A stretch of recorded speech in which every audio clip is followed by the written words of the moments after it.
chart us through this crisis emotionally as well as someone governing.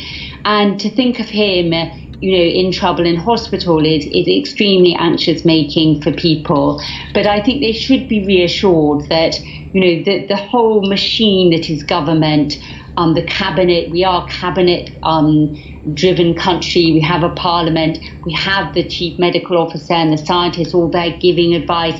And there isn't a sort of, today we're going to change everything. We know where we are, we've set the course, we're following the numbers.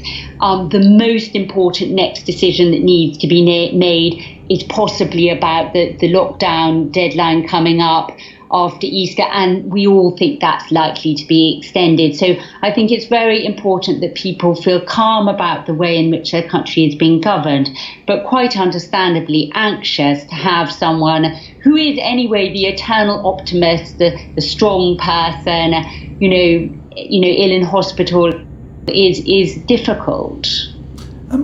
As you know Boris Johnson, both professionally and personally, can you give us a sense of the man?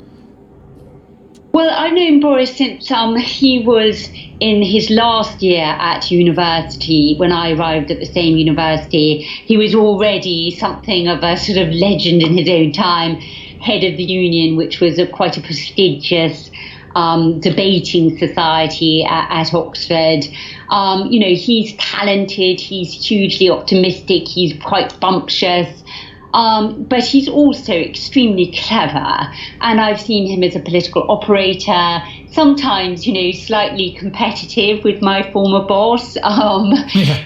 We were, it's not like we weren't always on the same side. The whole Conservative Party machine got behind him to help him, win those 2 mayoral elections.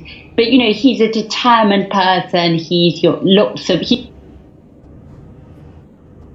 He's larger, in many ways larger than life, a clever man, and, a fighter. Boris is a fighter. So we just have to hope he fights this one with everything he has.